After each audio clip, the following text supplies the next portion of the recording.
What's up, tribe? How you guys doing? This is going to be your review of Cherish today. Season 1, episode 4. Are we on 4 or 5? 4 or 5? 5. Okay, we're on episode 5. So, go ahead and hit that subscribe button. I hope you like this video. So, you guys, this show. Okay, so last week and this week, y'all had me over here, cutting onions, right? And this episode was so complex. I don't even know where to really start, you guys. So we pick up, this is about a month before their wedding, but it looks like, I know in every episode they let us know how long it's been. I missed it in this episode. I missed the timestamp. So I know y'all gonna let me know in the chat, but we know that it's been a couple of years, and I'm gonna tell you why I feel like it's been, well, at least from the first episode until now, it's been a good number of years, because when we see his niece again, and I'll get to that, but when we see his niece again, she's older. Like in that first episode, when he took her to the library, she had to be less than 10, 7, 8 maybe. I don't know. But in this episode, she's clearly a teen. I wouldn't even say preteen. I would say she's probably 14, 15 in this episode. And again, if they said it, I missed it. So I know y'all gonna let me know in them comments. But we start this episode off. They're getting ready for, like I said, they're about a month out, and they're at the church doing some premarital counseling. He's Catholic. You could tell this is one of a big cathedral. And as they're walking through the church, he knows everybody, shaking people's hands and everything. And of course, Gently is just, she's nice, she's cordial. She's like, okay, hey, nice to meet you and everything. They come out, and, what we find out is that they're having a hard time getting everybody together, getting them to get their tuxes and the dress fittings. They having a hard time getting all this stuff together. And Gently said something about jumping a broom and how she had ordered her broom and all that stuff. And Evan was like, whatever, you just tell me what kind you want, I don't care. And as soon as that happened, I said, okay, we're blending two totally different ideas. And I'm not talking about the jumping the broom part, because I've seen people jump the broom at every type of church and every type of function. That's not what I'm saying. But Evan, I just immediately got the feeling that Evan was all about whatever you want. I just immediately felt that way, because I felt a little hesitation with the jumping the broom thing, but then it was just like, all right, do it. So they're going to meet back up later on. She goes over to Miss Luma's house looks like she's packing up her room. Now, Cicely Tyson must have had a prior engagement or something where she couldn't film this episode, because she was absent this episode. She was spoken of, but she was not seen. And at the end, I would have thought that she would have been at the end. And again, we'll get to what happened at the end. But I would have thought that she would have been there. So I'm thinking there was a reason why she wasn't there. And they almost scared me for a second, y'all, because when she was packing up her room, they kept talking about how Miss Luma was asleep. And her friend even said, why she sleep so late? And I was like, Lord, please don't let Miss Luma be over in that bed dead. Like, I swear, that's what went through my head for a second. I was like, don't y'all do this to me. Because I'd have been, when I tell you I'd have fell out on that floor, I would have fallen out on that floor, okay? Now, while she's packing up her room, she has this material that she said she got in Thailand that she's going to get her dress made out of. And again, in my mind, I'm thinking, again, y'all, okay, so let me just be clear with this episode, with this review. My bougie side is gonna come out in this review, and I can be bougie, so I'm gonna let y'all know now. So all of y'all that y'all gonna probably be mad at me, but I'm telling you now, I got a bougie side and it came out. Okay, so I'm sitting there thinking, now good and daggone well who you marrying and what family you marrying into, and you about to make your wedding dress out of some material you bought from Thailand.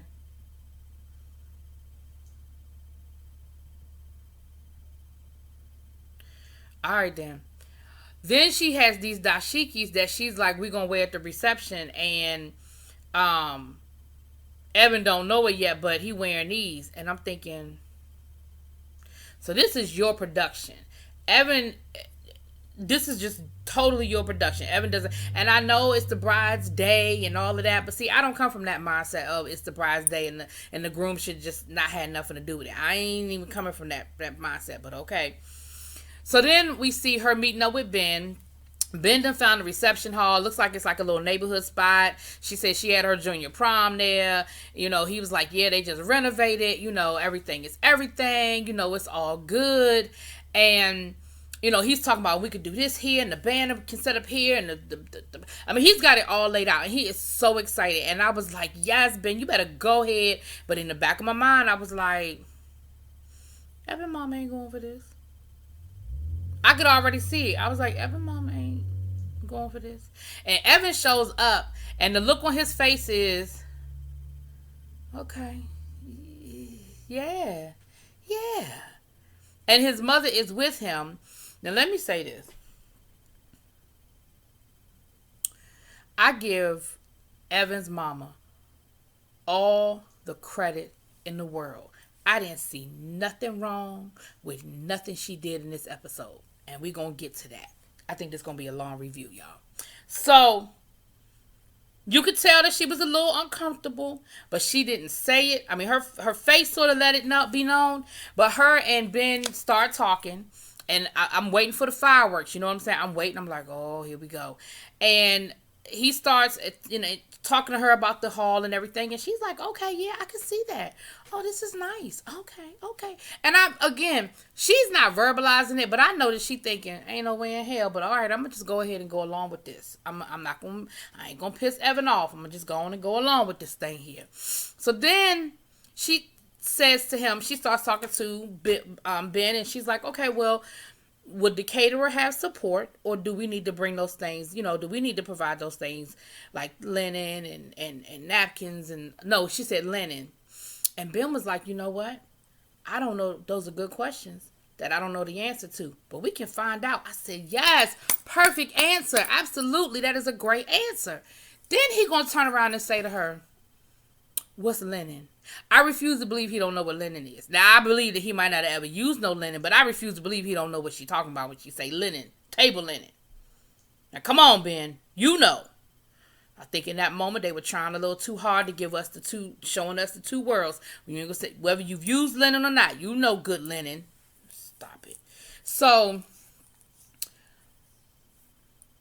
but then they start talking about, and for a minute I was like, okay, is Ben gonna take Evan mama in the back and bend her over? Cause they got to talking, and I mean, she seemed like she was totally sold. Like he was talking about, that is great, and I don't even know, but they was talking. He was talking that good stuff, honey. I mean, I was like, is she about to drop her drawers in the middle of this room?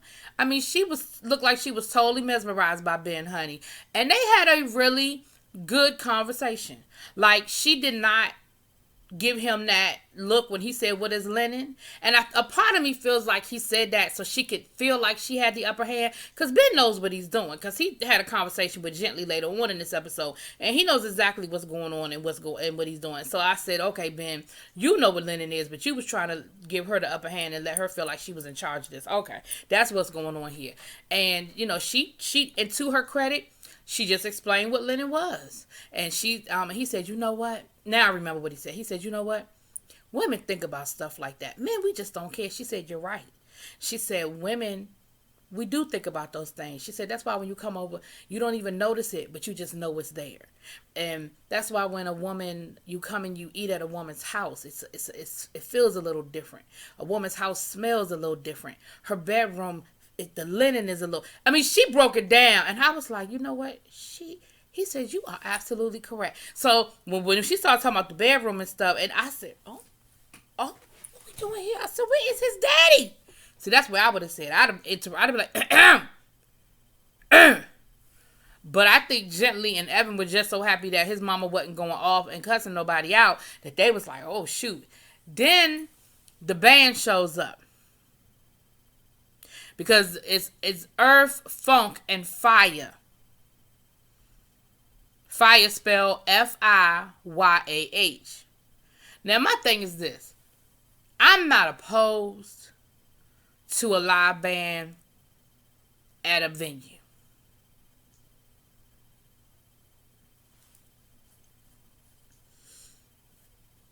But let me tell you about Earth, Funk, and Fire. Earth, Funk, and Fire have seen better days, okay? Okay? I was waiting for them at the end to drop the mic and say, "Sex your chocolate!" Because they have seen better days. And again, I'm sitting there going, at what point is Evan and his mama going to say, no, this is not going to happen? And Evan is sitting there bopping his head like they doing the thing. And you could tell that Gently is like, this is not it, but I don't want to hurt Ben's feelings. And I think Gently at that point was waiting. At that point, Gently wanted Mama to say something, because I don't think Gently wanted them either. And Mama was doing her best. Oh my gosh, you could tell Mama was doing her best not to say nothing and to be cordial. Like I said, I ain't had no problem with nothing. Because I would have been, look, the bougie in me was thinking, ain't no way in hell. So then they leave there and they go to a cake testing. Well, the cake testing is auntie best friend round the corner, grandma best friend used to go play, they played bridge together. Now, it is clear that she is the neighborhood cake lady. It is clear that every event that goes down in the hood, she makes the cake. She make the cake for the frooms. She make the cake for the retirement parties. She make the cake for the graduations, the proms, the engagements, the weddings. She make the cake for everything. And at first, Mama, the first cake she had was a lemon cake. And Mama was like, oh, I'm allergic to lemon. So then she said, oh, never mind. You ain't got to worry about that. I got some more cakes in the refrigerator from a retirement party I made last night. So she's got this rum cake. And it looked like it was a red velvet cake, right? So Mama did end up tasting the rum cake. And she said, it is good. She said, here she go. Well, we'll certainly consider it and we'll let you know. Honey, Auntie said, let me know. Oh, no, I'm making the cake. And Ben said, oh, this wasn't a debate. This was a decision. Meaning, she making the cake. We just here to figure out what flavor. And again, I'm waiting for Gently to say, Auntie, we're going to put your cake on the table. But I want a traditional wedding cake. No disrespect. Your cake will be there. But I want a traditional wedding cake. Because that's what Gently wanted. Gently didn't know how to tell Ben no. And Evan didn't want to tell Gently no. And Mama didn't want to piss everybody off. So she didn't want to tell nobody no. And I think Ben was pushing the envelope to see how much he could get away with. He already had the band, the venue. You see what I'm saying?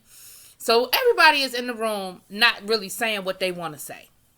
So at that point, they part ways. Gently and Ben are they went off to do some things. And Evan and his mom went off to go do some things. So Gently and Ben end up they're practicing their first dance. They're doing the waltz and everything. And of course, Ben is like, look, this ain't my thing right now. Waltzing ain't my thing. Oh, let me rewind, because this is the conversation. So when Ben and when Evan and his mom left, Ben had a conversation with Gently, and Ben said, look, I'm going to need you to keep your head on a swivel. They not like us. They don't come from our world. And she said, well, Evan's not like that. He said, let me tell you something. He said, Evan is like that. He said, that doesn't mean he's a bad guy. Evan's a good guy. But at the end of the day, Evan might like us. He might even enjoy hanging out with us. But at the end of the day, he ain't from here and he ain't us. And I'm going to need you to always keep that in mind. Understand what you getting into. Understand the situation. And, it's funny because I feel like the Gently from the first episode would have been right there with him. But this Gently, I think on a certain level was a little mad at him. A little in her feelings a little bit at what he was saying. You see what I'm saying? But he told her, he was like, look, you just make sure you remember what's going on here. You make sure where you going and who you dealing with. I said, and again, I was like, he ain't wrong. Ben been giving you some good advice from the word go, but he ain't wrong. He ain't wrong. He told her, he said, it's just like the lemon cake and the rum cake. He said they both cakes, but they just different ingredients. One isn't wrong. One isn't, but they just different. They just different. So then they go doing the waltz. They practicing their waltzing and, everything. And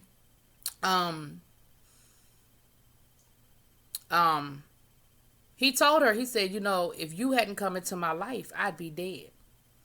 She said, "No, no." She said, "Yeah." He said, "I don't know what." He said, "I don't want to think about." He said, "I don't want to think about where I'd be if you hadn't come into my life." And she said, "Yeah, you'd be still out there running them streets." He said, "No, I'd be dead." He said, "Real talk, I'd be dead." I said, "Oh man, they about to make me cry." So then we see Evan with his mom.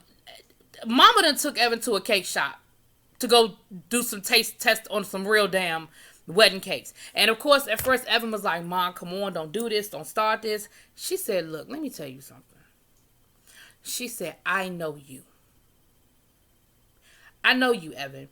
And you can say what you want to say, and I get it that you love Gently and all that good stuff, but at the end of the day, you don't want a kitchen cake, a homemade cake, whatever, sitting on that table as your wedding cake. When your friends from Stanford show up, you don't want to be at a wedding hall in the middle of the hood. You want to be at a nice reception hall with picturesque." And she gave the whole thing with, she said with wall, ceiling to wall windows with a picturesque view of the California sunset. I mean, she broke that thing all the way down. And in my mind, I'm thinking, that's what I want. Okay. And she said, "It's okay. Like, it's nothing wrong with saying that you want these things." And he, of course, he's like, "Well, it's Gently's day." She said, "That's cool. But at the end of the day, you can't give up everything you want. It's okay to come up with other things and compromise on some things." And in my mind at the time, I was thinking, y'all just gonna have to blend some stuff. Y'all gonna have to come up with a compromise and blend some stuff. That's what I was thinking. That I like what ended up happening a lot, because child.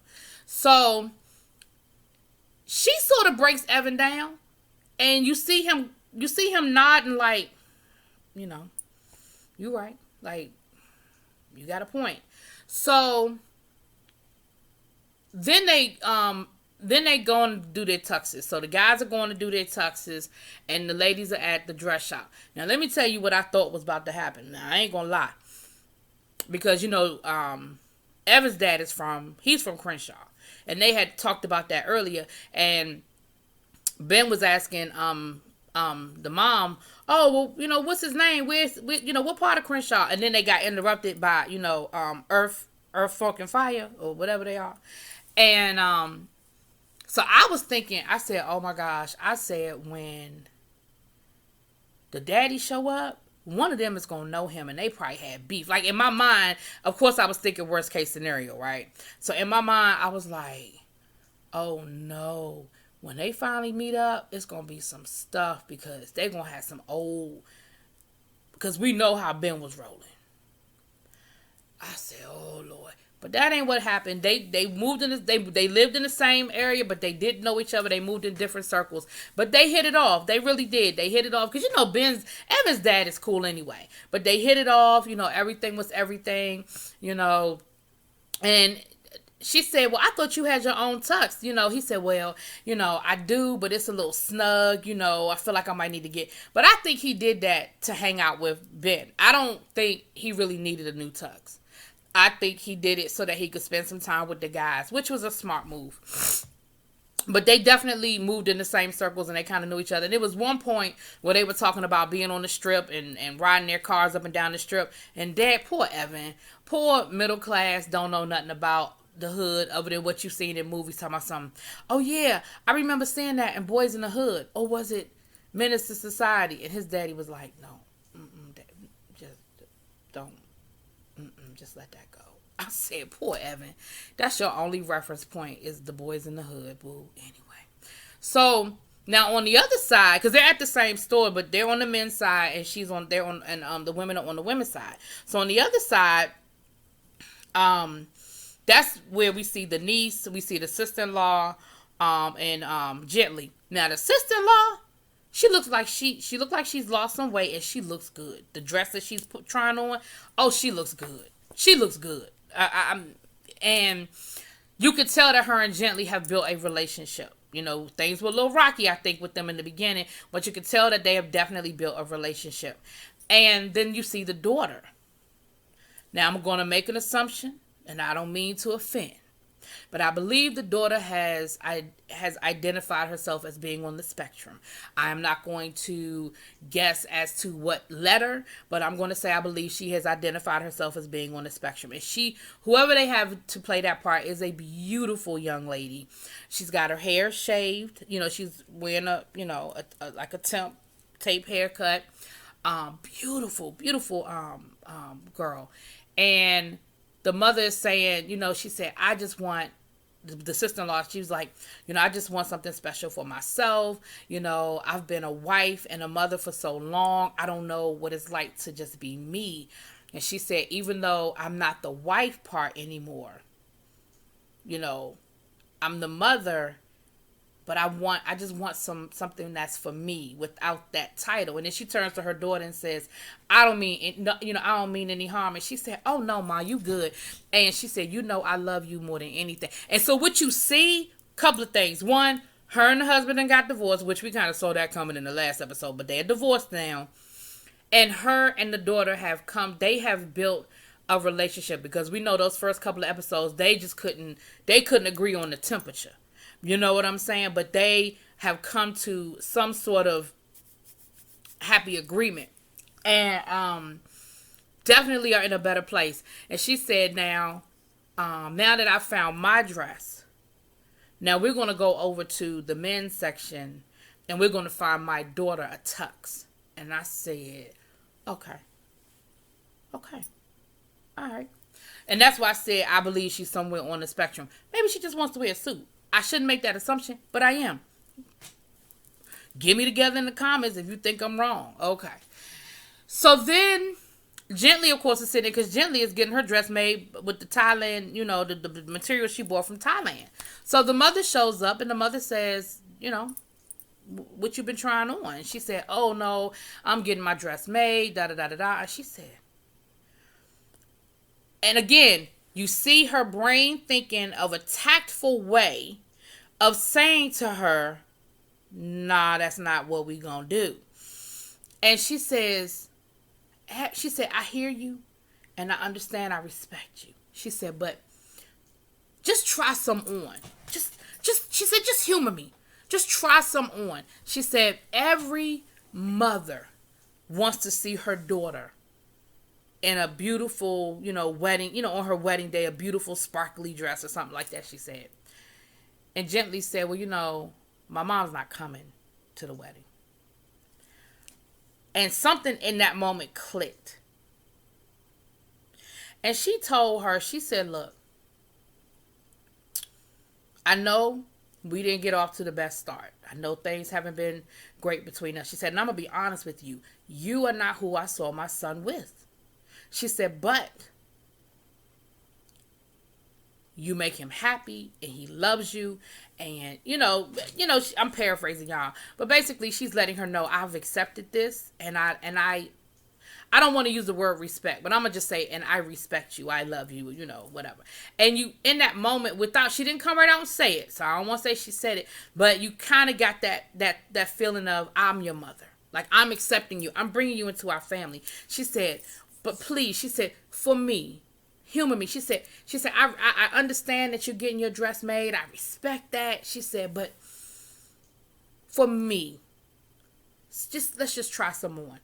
And she finds this gown, and it is gorgeous.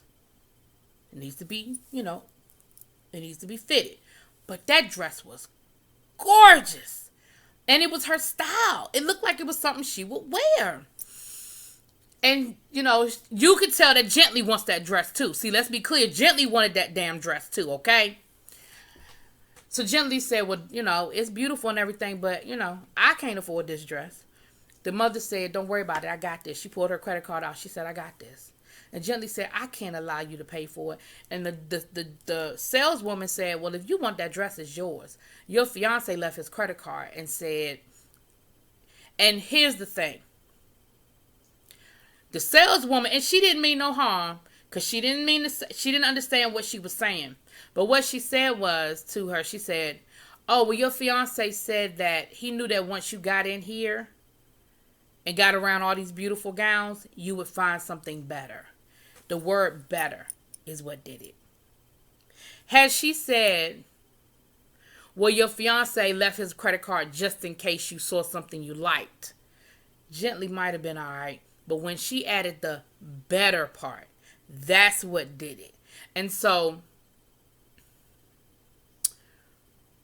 honey, Gently walked up off that daggone podium, honey, and she went and storming up on Evan. Evan doing his tux, and he sees her walking up, and his eyes are just like, I love you, I love you, I love you. He said, look, I know I'm not supposed to see the bride before the wedding day, but is that it? Because you look gorgeous. Is that the one? And she said, he's like, well, are you happy? She said, no, I'm not happy. I'm not happy at all. And she starts telling him how she feels like he's been patronizing her. Like, if you don't like something or you don't want to go along with something, tell me. But don't patronize me, because now you're making me feel like, you're making me feel some kind of way, because I'm feeling like you don't really like any of this. You just going along with it. And he went back to their first date. Y'all remember the first date? He said, well, you told me on our first date that if you love somebody, you want to see them happy. He said, I just want you to be happy. I'm willing to sacrifice, because he kept saying, oh, what did my mom say? Oh, what did my mom do? She said, stop that. Stop hiding behind your mother. I said, yeah, because your mama didn't do nothing wrong this time. It ain't your mama. It is you. She said, stop hiding behind your mama. If it's something you don't want to do, she said, you've been making me feel like your mom is the one that's been putting these monkey wrenches in our wedding plans, and it's you. Because this isn't what you really want. But instead of telling me what you want, what you really want, you got, you making me look crazy. So anyway, so he said, look, I just want you to be happy. Like, at the end of the day, I don't even give a damn. He said, you know what? Now, by this time, his mom, his sister, and his niece are standing like in the background, because they kind of followed Gently when she walked out of there. And he pulls her to the side and he said, look, at the end of the day, all I want to do is get married. Okay? Let's just go on and make it happen today. Like, let's just go get married.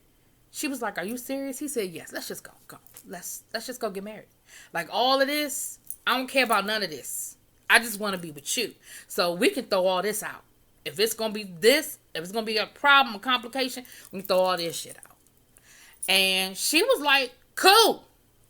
Now, here's what's funny. So now the guys are still on the other side while this is going on. Now, while they getting fitted for their tux, all of a sudden, Uncle, the uncle that asked Evan what set you claiming on the first episode, he pulled out these RIP shirts. He told me something. So now we're going to wear these at the wedding, or we're going to wear these for the reception. And they're her dad on the front of the shirt, RIP. And he was like, we just got to respect, we got to show some respect to her father. Like, this is her blood dad. He was, he was our boy, and we need to show some respect. And Evan's dad was like, respect. And again, in that moment, I thought maybe he recognized Gently's dad, because he paused. I'm not sold on the fact that there's not going to be some connection with them. Maybe it's just me, and maybe it's my mind, but somewhere I feel like they're going to have a connection. All right, y'all, we almost at 30 minutes. Let me wrap this up. So they ended up getting married. Well, all of them took pictures out front of the dress shop, and then they ended up going to a justice of the peace and get married. Two things I'm going to say, and then I'm going to be done with this. I see Gently kept that damn dress. She kept that dress. And two, why they had to do it in Spanish?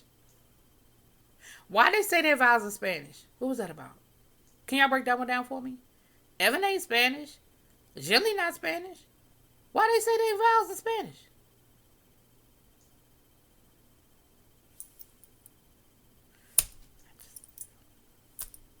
I shouldn't say Spanish. I should say Latino, because Spanish is language, but y'all know what I'm saying.